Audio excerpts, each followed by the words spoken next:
Kawhi Leonard madidiin pa ng husto sa isang report galing mismo sa journalist na si Pablo Torre.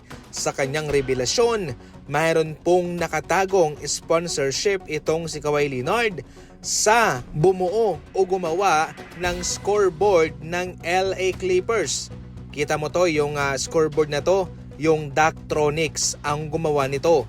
At mayroon silang palihim na sponsorship kay Kawhi. Malaking bawal po ito sa NBA mga idol na itong Clippers gumagamit sila ng third-party company katulad ng Daktronics na mayroong palihim na pinapasahod kay Kawhi. Ang senaryo dito ay binayaran ng Clippers itong kumpanyang Daktronics at bilang kapalit, mayroon din namang sponsorship itong si Kawhi sa kanila.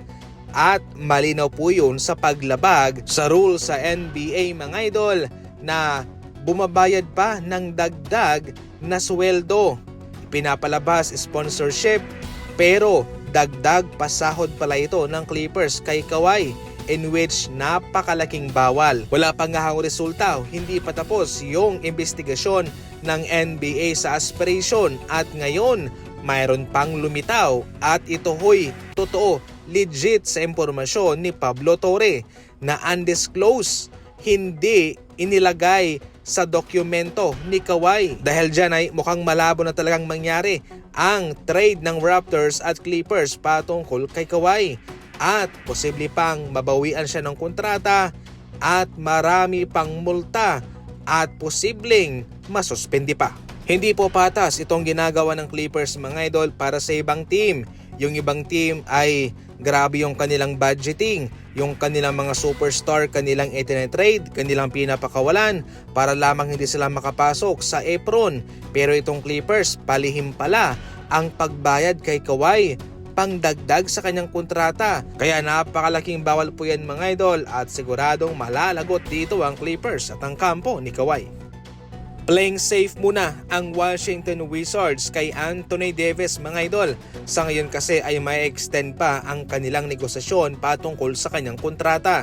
Sa ngayon ay gusto po ni Davis ng nasa $275 million deal sa loob ng 4 na taon.